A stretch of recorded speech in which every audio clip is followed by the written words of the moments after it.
Ok.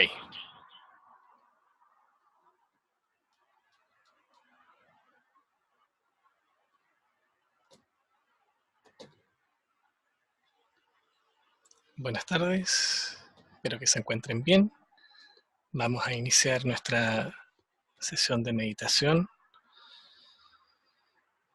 Como de costumbre, tomando refugio en las tres joyas, en Buda, Dharma y Sangha.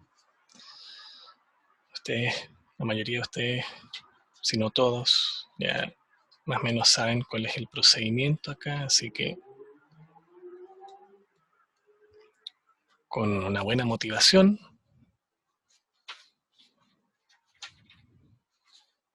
con la intención de cultivar la mente, de purificarla, de observar, ¿cierto? De reconocer, ¿verdad? El aspecto de la naturaleza última de la mente, partiendo por el aspecto convencional de la mente, de la propia mente. ¿Cierto? Queremos practicar meditación, ¿verdad? Y no solamente queremos cultivar virtud, sino que además aspiramos al logro último, que es el logro del despertar. Entonces, con esa actitud en nuestras mentes, tomamos refugio, recitando todos juntos la plegaria del refugio y la generación de la bodhicitta o la mente del despertar. Me refugio hasta lograr la iluminación en todos los Budas, el Dharma y la Sangha, que el potencial positivo generado por la práctica de la generosidad y de las otras actitudes de gran alcance me permita lograr la budeidad para el beneficio de todos los seres. Me refugio hasta lograr la iluminación en todos los Budas, el Dharma y la Sangha, que el potencial positivo generado por la práctica de la generosidad y de las otras actitudes de gran alcance me permita lograr la budeidad para el beneficio de todos los seres.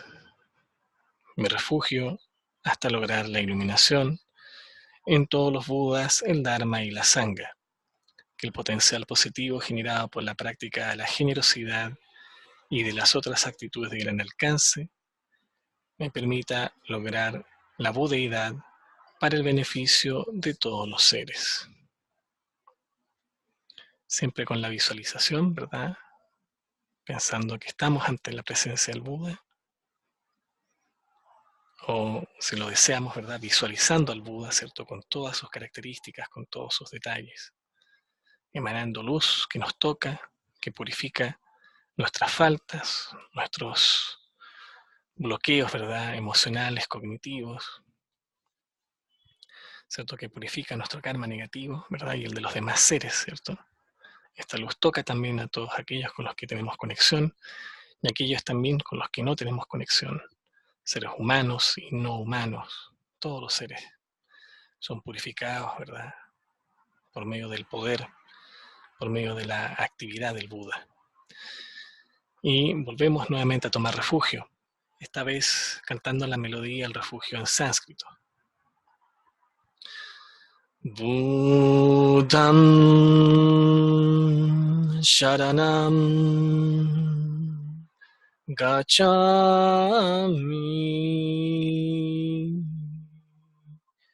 Dhammam Sharanam Gacchami Sangham Sharanam Gacchami.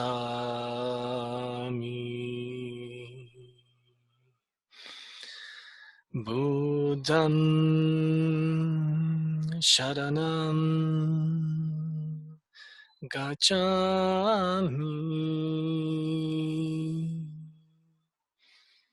Dhammam Sharanam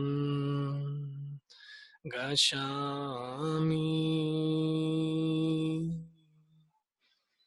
Sangham Sharanam Gacchami.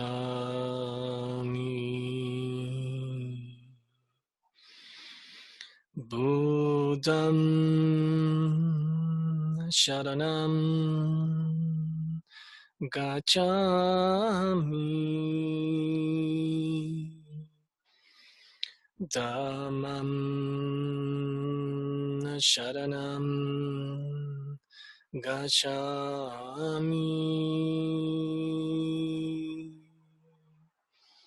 Sangham sharanam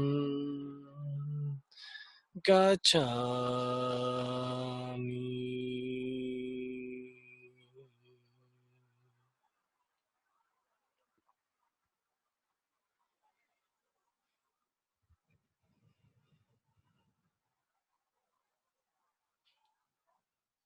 Si solamente estamos imaginando que estamos ante la presencia del Buda, simplemente mantenemos este aspecto de reconocimiento, de alerta mental por un rato. Si estamos visualizando al Buda frente a nosotros, imaginamos que el Buda se disuelve en luz hasta volverse una esfera del tamaño de una arveja que entra por la coronilla de la cabeza o bien por el corazón, directamente, fundiéndose con nosotros, ¿no? Y en ese punto imagina que esa luz impregna toda la dimensión interna de nuestro cuerpo, rebosando, ¿cierto? Este aspecto del cuerpo, ¿cierto? En luz, llenando todos los rincones de nuestro cuerpo, ¿cierto? Con esta luz muy potente, muy brillante, capaz de despertarnos y removernos de la confusión, de la ignorancia mental, despertando en nosotros las cualidades de la mente iluminada de un Buda. Y lo mismo también todos los demás seres alrededor nuestro, ¿cierto? Que son tocados por esta luz del Buda, despiertan también a su vez sus propias cualidades iluminadas. Incluso si surgen pensamientos, estos pensamientos se vuelven en luz, transfigurando toda nuestra dimensión humana, como si fuera solamente esta luz que desde afuera hacia adentro empieza a disolverse y a converger nuevamente dentro de esta esfera que habíamos estado visualizando anteriormente. Y esta esfera a su vez se disuelve nuevamente en luz hasta desaparecer, sin dejar nada, ¿cierto? Sin dejar ningún rastro, nada a lo cual nos podamos aferrar.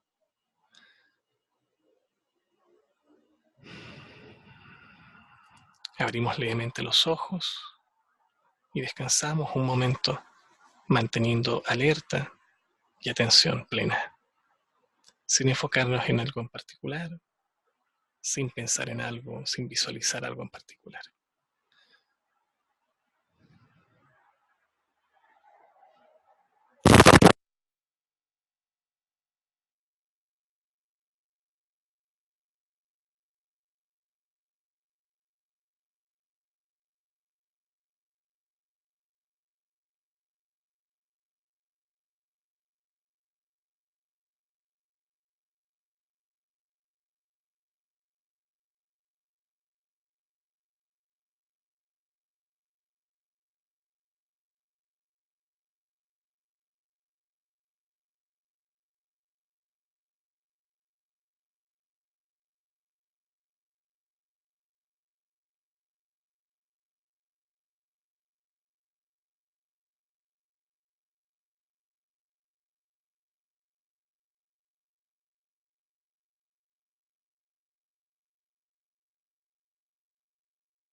Ok,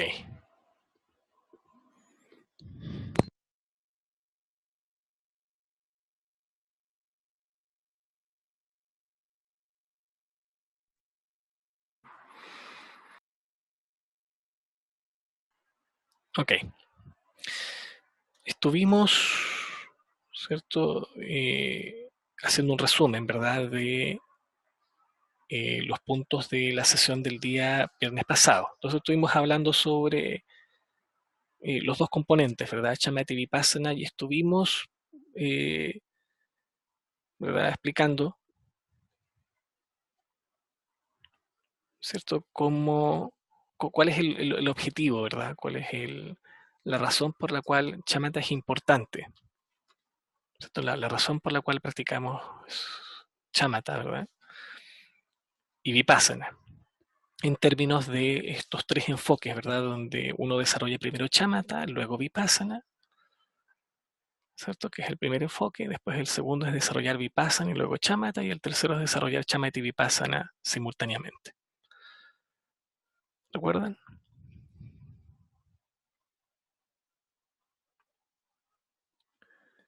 Entonces lo que dijimos es que cuando practicamos primero Shamatha, la función de practicarla es despertar la sabiduría y la capacidad de Vipassana. Entonces dijimos que Shamatha en ese sentido sirve como una base para poner un freno a las emociones negativas, ¿ya? Pero que Shamatha no es por sí misma suficiente, pero lo que sí se puede hacer es poner un freno, es decir, un espacio, crear un espacio para ir disminuyendo estas emociones transitoriamente, ¿verdad? Generando un momento de calma, ¿verdad? Y un espacio que posibilite la práctica de Vipassana, de manera de poder, ¿verdad? Posteriormente comprender, ¿verdad? La naturaleza de las propias emociones negativas, ¿cierto? Y explicamos que este aspecto está descrito en la práctica de los arahats, ¿cierto? O los escuchas, en el sentido de que cuando un arahat alcanza el estado del nirvana, a través de la cultivación de Shamatha y Vipassana, puede pasar grandes periodos de tiempo en este estado de nirvana, pero ello no implica que ha alcanzado el nirvana perfecto de un Buda. Y es ahí, ¿verdad? ¿Cierto? Que el Buda, ¿cierto? Se les aparece a los arahats, ¿verdad? Y les dice que tienen que salir de este estado y entrar al camino Mahayana. Esta es la visión del Mahayana. ¿Ok? ¿Por qué? Porque, en pocas palabras, la visión del Mahayana es mucho más alta, profunda que la visión de la tradición antigua, ¿verdad? El camino del Bodhisattva es mucho más profundo, ¿cierto? Y no se detiene solamente en el estado del Arahat, sino que continúa hasta lograr el nivel de un Buda completo, un Buda perfecto, ¿cierto? Y eso, ¿verdad? Este tipo de sabiduría, este tipo de reconocimiento proviene de haber comprendido la naturaleza última de los fenómenos, que es vacuidad. Bien, sin embargo, el Arahat, ¿verdad? Lo que él busca básicamente es entrar al nirvana, ¿verdad? A la pacificación total por medio de destruir, ¿verdad? De remover las emociones negativas, ¿verdad? Y realizar los tres sellos o marcas de la existencia.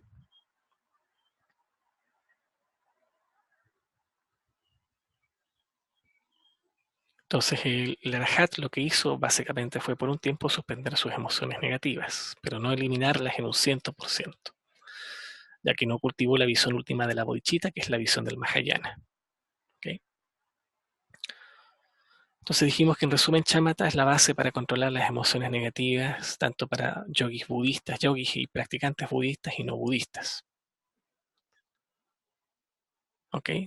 Por lo tanto, teniendo estas nociones claras, los practicantes de la tradición antigua como los practicantes del Mahayana deben cultivar aún más el samadhi de Shamatha. Bien, espero que se haya estado escuchando claro hasta ahí.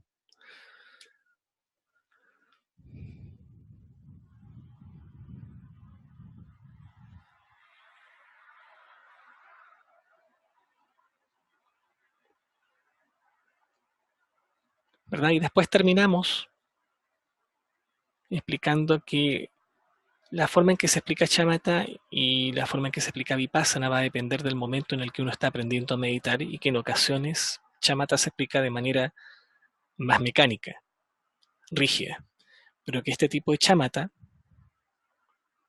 ¿cierto? Esta forma de explicarlo, ¿verdad? Y de ponerlo en práctica, nos sirve para los niveles más avanzados de la práctica de la meditación, pues siempre hay que mantener la cultivación de Shamatha y Vipassana en unión, ¿no? Eso fue lo último que explicamos. Entonces ahora entramos en la segunda parte que estábamos hablando, ¿verdad? Y dijimos que en la segunda parte de este texto del Bhavanakrama, explicamos que en una fórmula que se origina con Asanga, un maestro del siglo IV, ¿verdad? Antes de la era cristiana, la práctica de Shamatha se dice que progresa a lo largo de 9 etapas o 9 niveles de la mente, ¿verdad? Y que son conducentes a una 10ª etapa, un estado de excepcional concentración meditativa llamado dhyana, específicamente primer dhyana o jnana, ¿eh? O samadhi, que a menudo se considera un estado de tranquilidad o de gozo. Así entonces este camino de la meditación progresa en el aspecto de la recta o correcta concentración del noble octuple sendero, ¿ya? Entonces el resultado exitoso de Shamatha, ¿cierto? A veces se le caracteriza como la absorción meditativa y el equilibrio meditativo, ¿verdad? Y debido a ello se liberan las 5 obstrucciones o las 5 emociones negativas, ¿verdad? Y esto también puede traer como resultado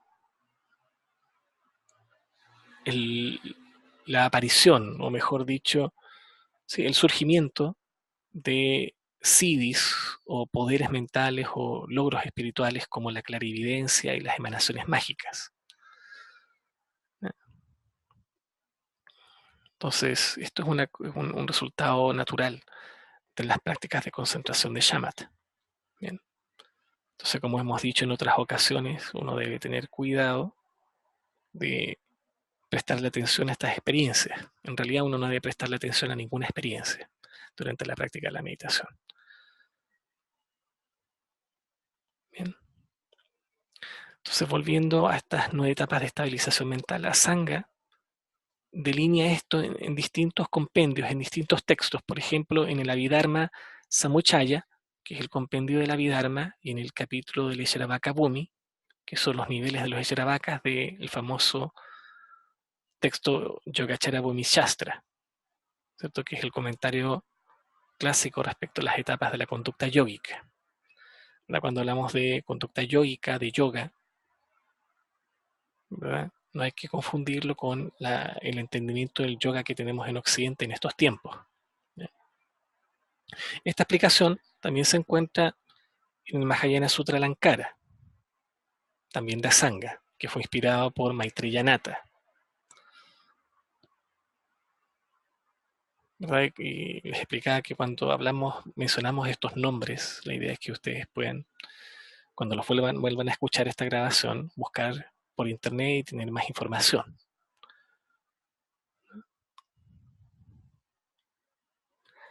Entonces, en adelante vamos a delinear el sistema de las 5 faltas con respecto al objeto de concentración o el objeto de meditación y sus 8 antídotos, ¿verdad? Y este sistema se delinea, se origina en el texto de Asanga y de Maitreya, ¿verdad? Y en particular, un texto llamado Madhyanta Vipaka, que es el medio o el camino medio entre los extremos, ¿verdad? Pero el sistema completo de estas explicaciones se encuentra más elaborado todavía en los 3 textos de esta colección o de este texto que llamamos Bhavanakrama, ¿cierto? Que estamos estudiando, el Bhavanakrama de este famoso maestro Kamalachila. En particular, en el segundo capítulo, que es donde se explica este sistema. ¿Okay?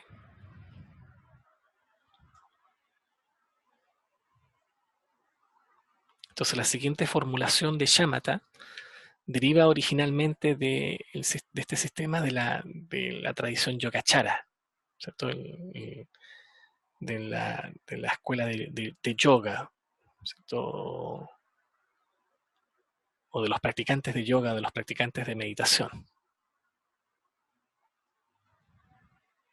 Entonces, en el texto llamado La Gran Exposición de las Doctrinas, se explica que uno debe ser hábil en las 9 etapas de estabilización mental, en los 4 modos de aplicación de la atención y los 6 poderes descritos en distintos sutras, en el Eshravakabhumi de Asanga y en la Abhidharma Samuchaya, también de Asanga. Entonces, cuando uno practica shamatha, necesita tener un objeto de observación o de atención, o alambana. Todo eso ya ustedes lo saben, la mayoría de ustedes ya lo ha escuchado. Y con respecto a este objeto de atención, uno debe superar 5 faltas o 5 obstáculos. ¿Okay? El primero de ellos es la pereza, flojera espiritual. El segundo es olvidar la instrucción, ¿cierto? La instrucción de meditación, ¿verdad? Cómo practicar. El tercero es la laxitud y la agitación o excitación, ¿verdad? Que puede ser de tipo burdo o de tipo sutil. El cuarto es la no aplicación de antídotos y el quinto es la sobreaplicación de antídotos. Entonces, para poder superar estas 5 faltas, uno debe aplicar estos 8 antídotos, ¿verdad?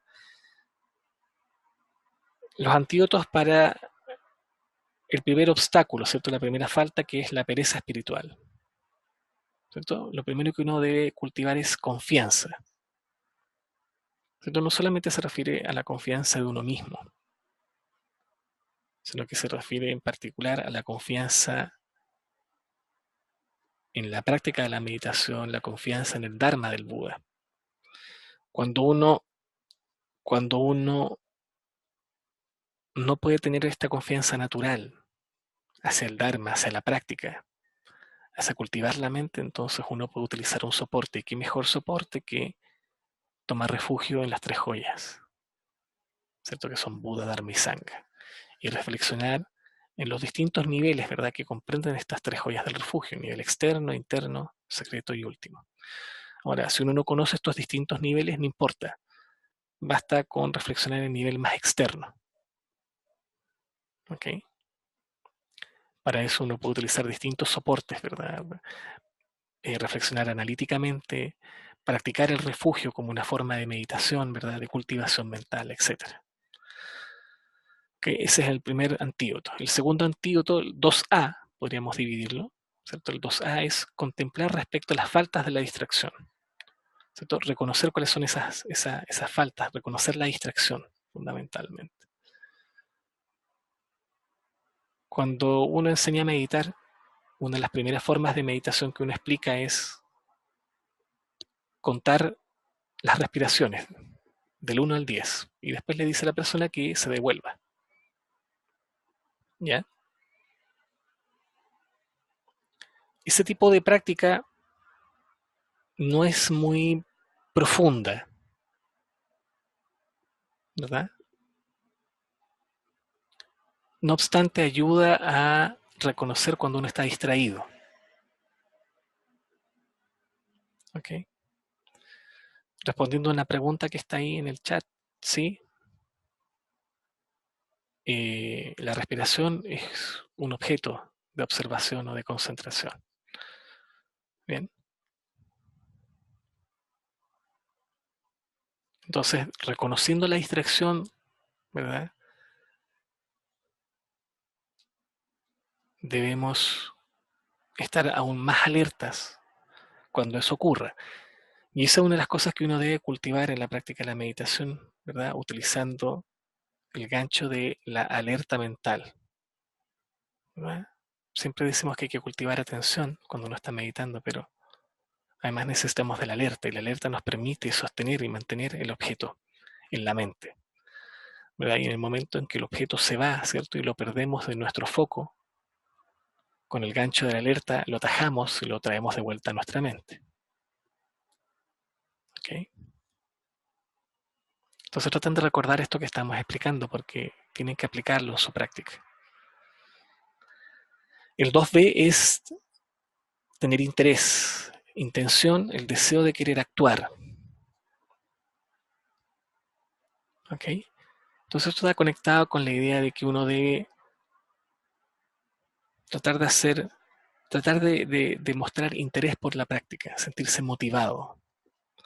Hay varias formas de poder eh, motivarse, ¿cierto? En la práctica de la meditación, por ejemplo, leyendo la historia, ¿cierto? De la vida del Buda, o leyendo acerca de la vida de los grandes maestros del pasado. Eso ayuda a estimular la mente, ¿cierto? A incentivarla, a inspirarse, ¿no? Eso es algo que uno puede hacer para generar intención e interés.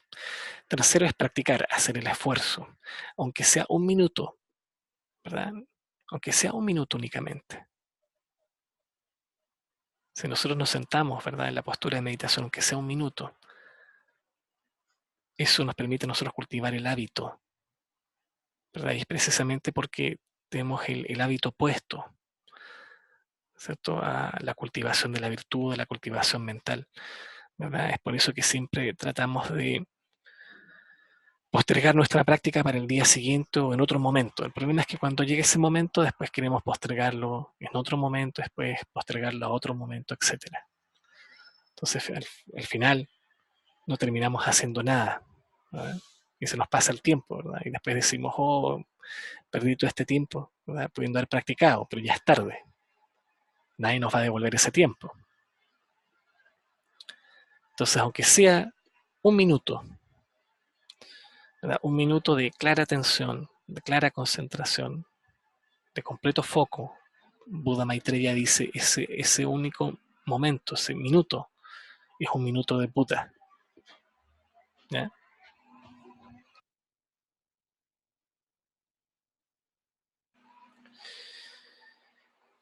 Y finalmente, tranquilidad, ¿cierto? Cultivar tranquilidad, cultivar paz mental, ¿cierto? Eso nos permite desarrollar flexibilidad de cuerpo y mente, pero también, ¿cierto? Debemos mantener el aspecto de la alerta, ¿cierto? Por lo tanto, están esos dos aspectos que se están cultivando, que se están desarrollando en la práctica de la meditación, ¿verdad? Atención, ¿cierto? Foco, atención estable y alerta. ¿Ok? Vamos a hacer un pequeño descanso de unos 7 minutos y vamos a retomar. ¿Les parece? Entonces volvemos en 7 minutos más.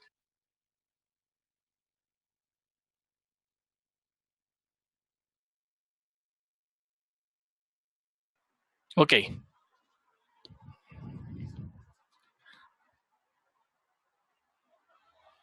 Vamos a tomar la postura de meditación.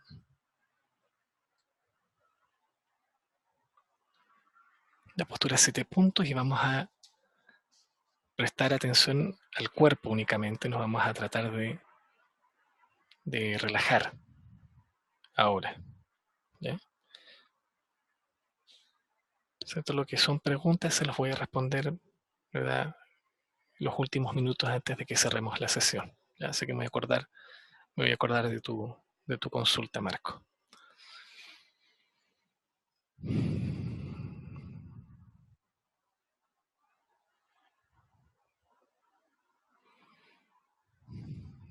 ¿Ok? Estamos, ¿cierto? En la postura de 7 puntos.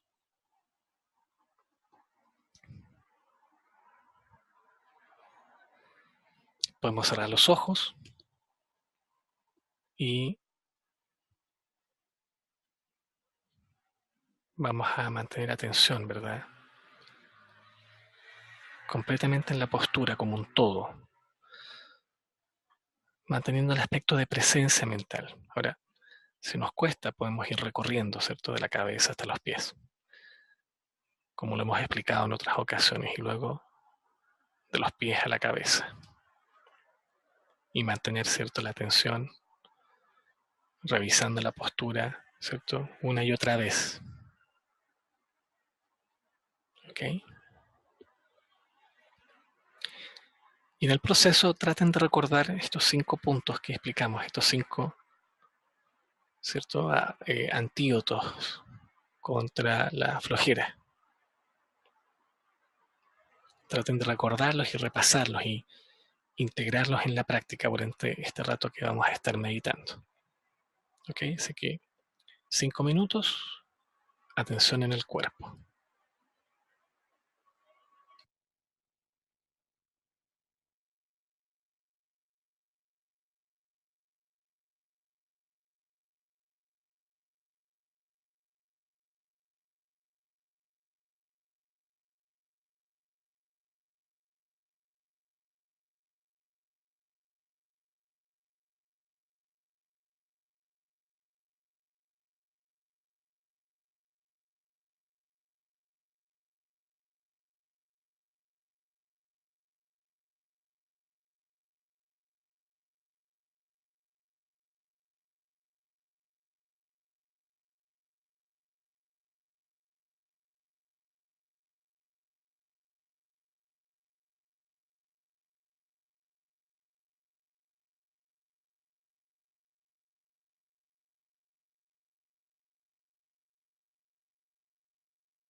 Ok, muy bien.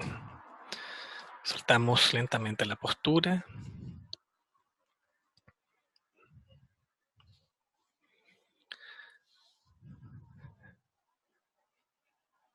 Entonces, ¿cómo nos fue?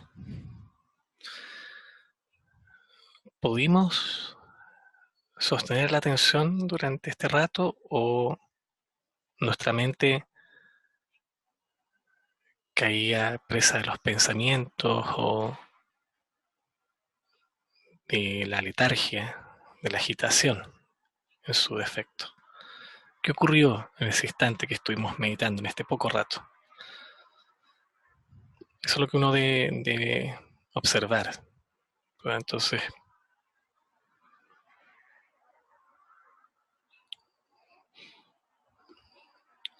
como lo hemos explicado en otras ocasiones, la mente tiene la capacidad de absorberse naturalmente. El problema que ocurre es que esa absorción, en vez de estar enfocada en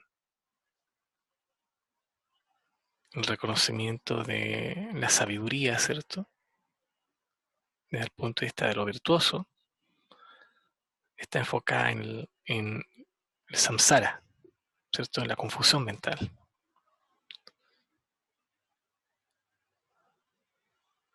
Por lo tanto, la visión que nosotros cultivamos, en vez de ser la visión de Vipassana, ¿cierto? Que es la visión de la naturaleza última de todos los fenómenos, que es vacuidad, estamos cultivando la visión cabal o profunda del samsara, todo lo opuesto, ¿no?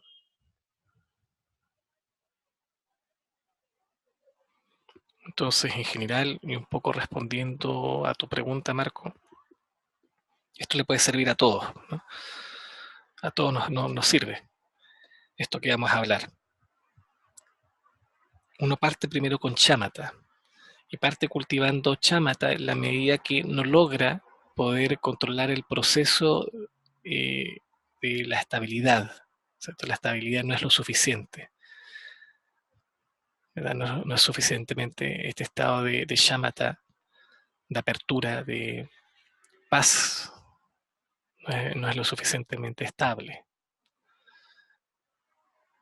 ¿Okay? Entonces cuando este estado, ¿cierto?, se empieza a ser más estable y dura más tiempo, entonces uno puede aprovechar en ese momento ese espacio que se está abriendo de dirigir nuestra mente y autoobservarse. Podemos decir de alguna manera, no es la mejor, ¿no? Pero da cierta idea. De alguna manera nuestra mente se observa a sí misma. ¿Cierto? Está un aspecto de la mente enfocada en el objeto de atención, pero tenemos otro aspecto de la mente que está observándose a sí mismo.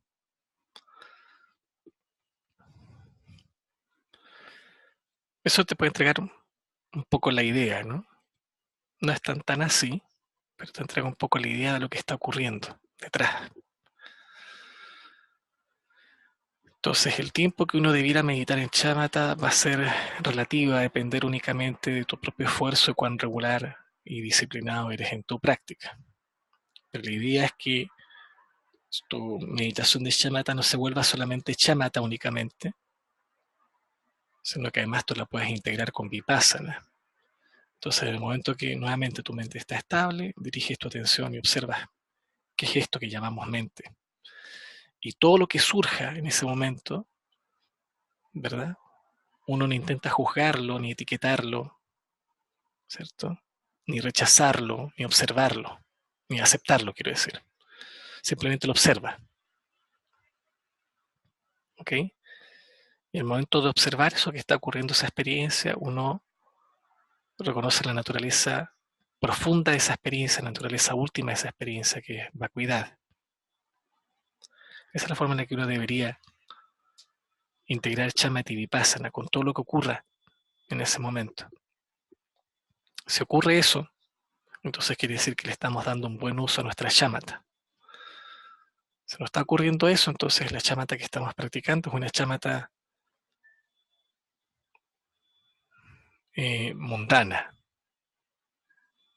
¿verdad? Que no tiene la capacidad para poder despertar en nosotros la sabiduría de Vipassana. Bien. Ok, volvemos nuevamente a la discusión, ¿verdad? Con respecto a los antídotos, ¿verdad? Para estas 5 faltas. La segunda falta era olvidar la instrucción de meditación. ¿Qué es lo que uno debe hacer? Lo que uno debe hacer es simplemente recordar la instrucción. Ok, recuerden eso, recordar la instrucción. ¿Qué es lo que hay que hacer para meditar? Todo esto que estamos hablando. Bien, vamos nuevamente a adoptar la postura de meditación. Y esta vez vamos a enfocarnos únicamente en la respiración. Los ojos entreabiertos, mirando hacia abajo, solamente enfocados en la respiración, en la sensación de la respiración. ¿Verdad? Hemos explicado varias formas de poder hacer esto. Enfocándonos en la sensación del aire rozando la piel, ¿cierto? Que está entre el labio superior y el comienzo de la nariz. Ese es un punto, una parte, una forma de poder practicar. La otra es enfocarnos en la punta de la nariz.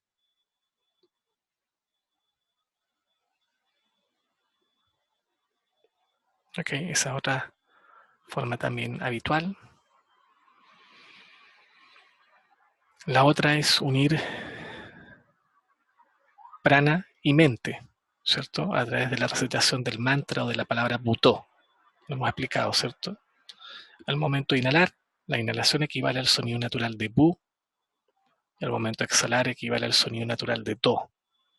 Y uno mentalmente inhala, al momento de inhalar mentalmente recita bu, y al exhalar mentalmente recita do.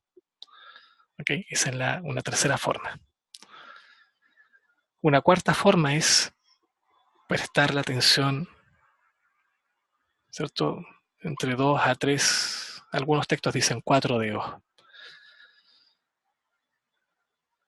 bajo el ombligo, en el bajo vientre. Depositar nuestra atención ahí. Esa es otra forma de poder meditar con la respiración. Entonces, en el momento que nuestro estómago, o más bien, ¿cierto?, el abdomen se expande al momento de inhalar, ¿cierto?, la atención siempre está ahí fija. Al momento de exhalar, la atención siempre presente en ese punto. ¿Ok? En el hara, como dicen los japoneses. ¿Ok? Tenemos esos 4 modos. Eligen ustedes uno y vamos a meditar durante otros 5 minutos más.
Muy bien.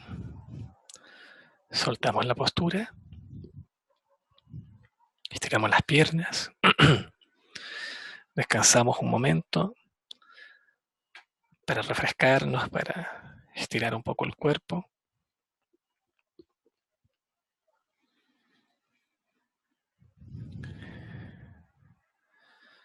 ¿Verdad? Y continuamos con los últimos los últimos obstáculos, ¿verdad? Que son laxitud y agitación. Los últimos tres en realidad, obstáculos, ¿verdad? Laxitud y agitación, ¿cierto? Y para la laxitud y la agitación, lo que uno puede hacer, ¿cierto? Hay varios antídotos en realidad que uno puede ocupar.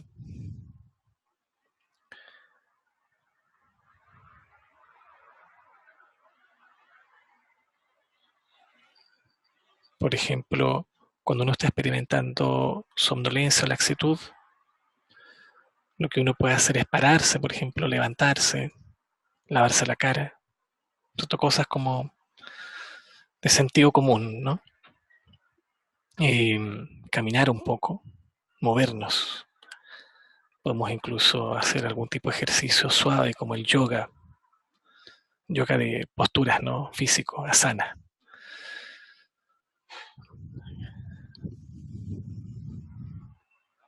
¿Verdad?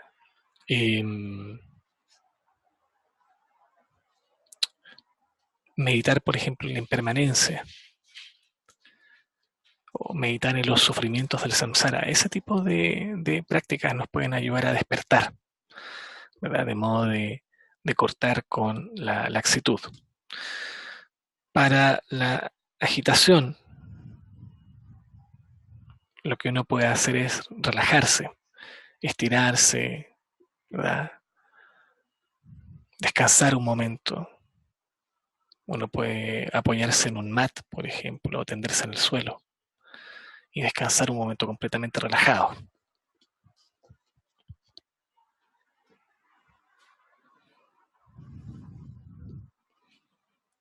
¿Verdad?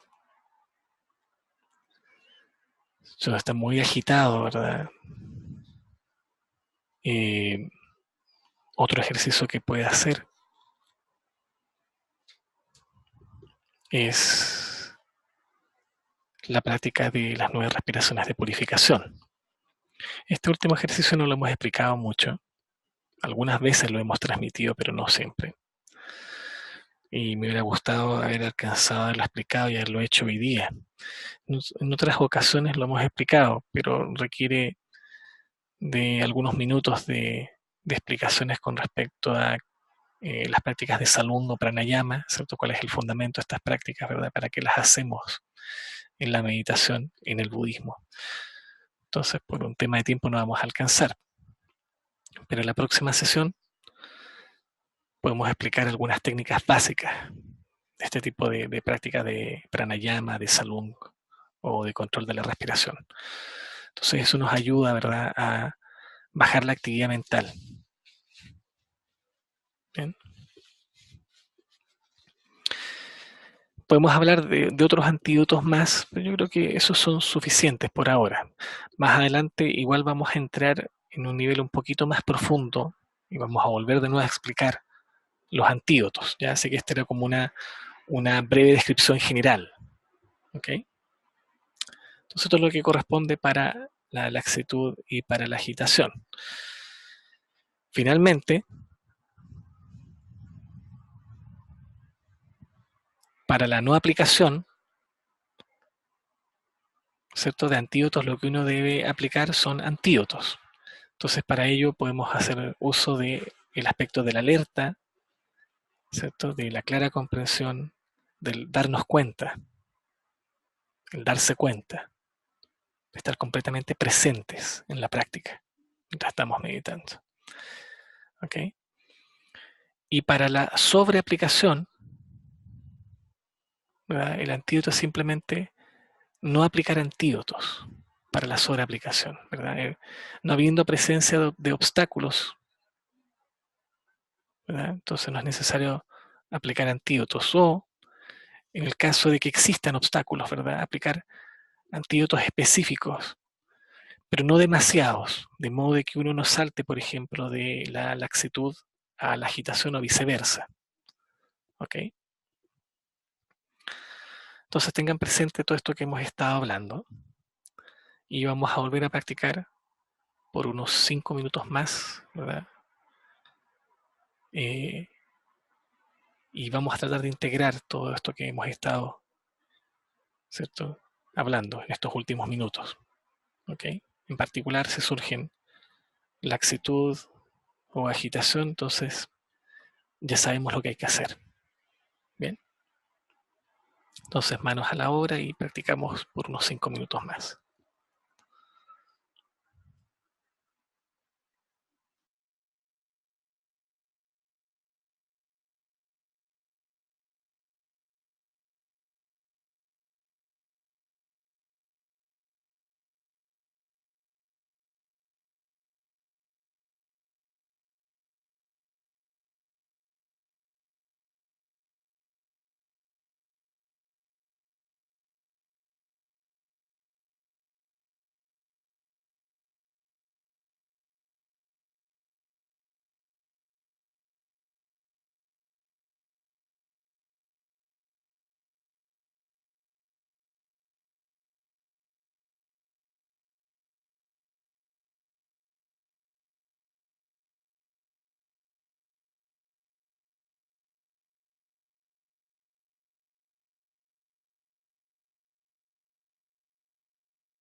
Ok.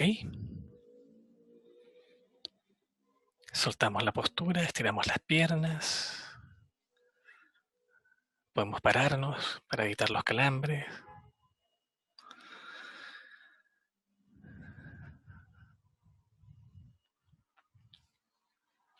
Y descansamos, ¿verdad?, por última vez antes de terminar la sesión. Bien, les pido disculpas por los problemas técnicos el día de hoy. A veces suceden. No puedo prometer siempre que tengamos todas las condiciones, pero bueno, estamos distribuidos en distintas partes. Ustedes se encuentran en distintas partes, distintas ciudades, en distintos países también. Y estamos tratando de hacerlo mejor por juntarnos un rato a practicar el Dharma, todos. Así que les doy las gracias por la paciencia. Antes de terminar y hacer la dedicación del mérito,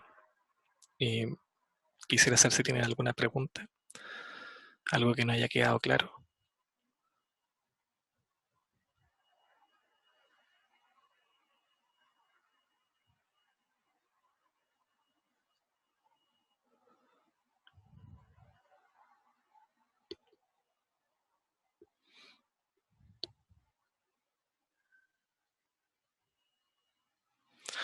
Sí, no hay problema, Marco, no hay ningún problema, al contrario, se agradecen las preguntas. Si no hay más preguntas, lo del Siddhi. Lo del Siddhi. Sí, Siddhi es una palabra sánscrita que significa logro. Se puede traducir logro, capacidad. A veces lo traducen como poder, pero no, no explica mucho. Em, Podemos verlo así: cuando uno está meditando, cuando uno está practicando meditación, eh, uno está ampliando los confines de la mente. Generalmente nuestra mente funciona, ¿verdad?, de una manera, no voy a decir limitada, pero nuestra forma de percibir la realidad sí es medio sesgado, medio limitado, congelado.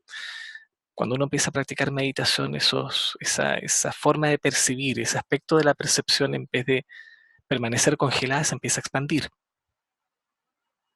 ¿Okay? Por eso que algunos autores, por ejemplo, de la nueva era, hablan de que uno debe expandir la conciencia, pero en la tradición budista realmente no está ocurriendo eso, porque nuestra, nuestra mente natural, nuestra naturaleza, nuestra condición última es la condición del Buda. Por lo tanto, siendo esta una naturaleza, no hay nada que quitarle ni nada que agregarle. Aunque le quitáramos algo, le agregáramos algo, sigue siendo nuestro potencial natural, nuestra verdadera condición, digamos. Entonces, eh, para nosotros, ¿cierto?, da esta sensación, o se percibe como que estamos cortando, ampliando estos límites que habíamos estado cultivando, ¿cierto?, en nuestra mente, esta forma cejada de percibir.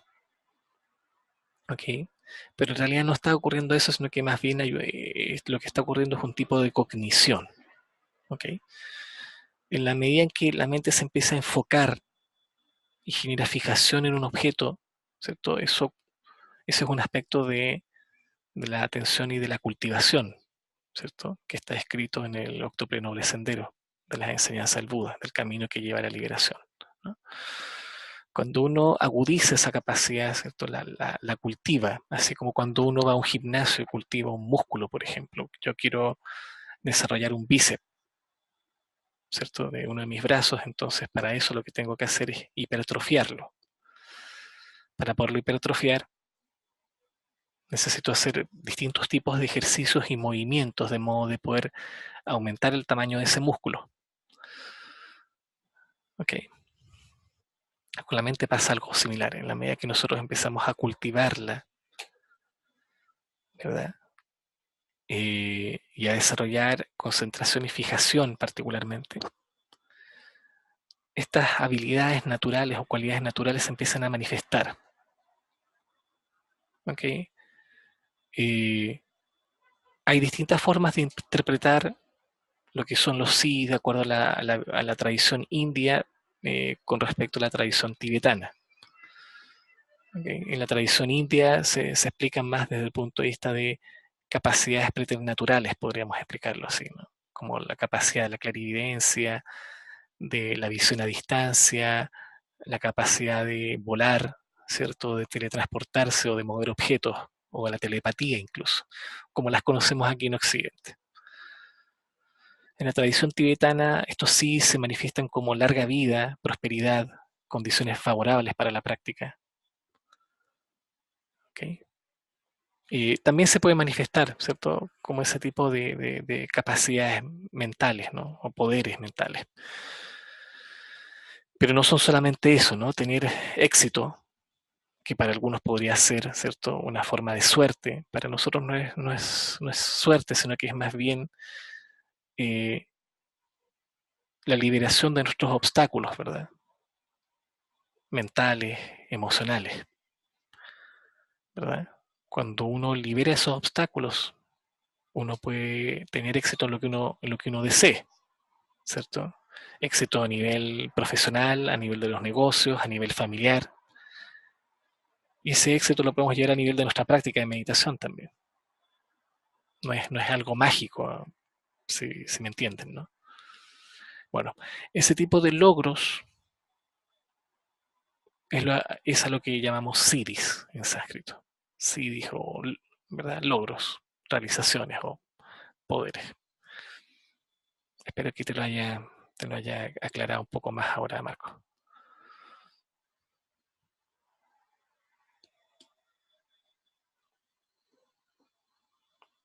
Ok.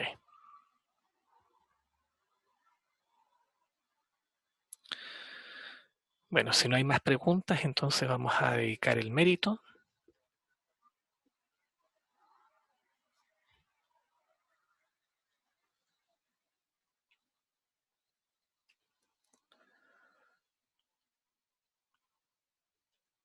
Entonces vamos a generar, ¿verdad?, la intención de dedicar el mérito luego de haber escuchado, reflexionado y puesto en práctica las explicaciones del Dharma y de la práctica de la meditación, ¿verdad?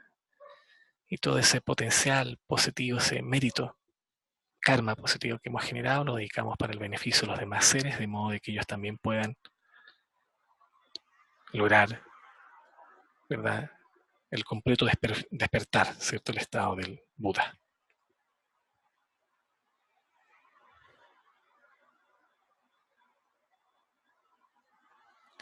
Entonces recitamos todos juntos que la preciosa bodichita suprema, en quien no haya surgido surja, que en quien haya surgido no decline, sino que por el poder de esta plegaria aumente continuamente más y más.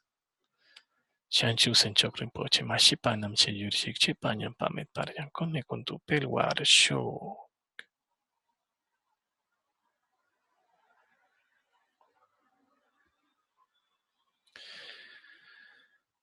Muchas gracias a todos y a todas. Y nos volvemos entonces a encontrar para la sesión del 31 de enero. ¿Ok? Que tengan una buena noche y descansen, un buen fin de semana. Hasta pronto.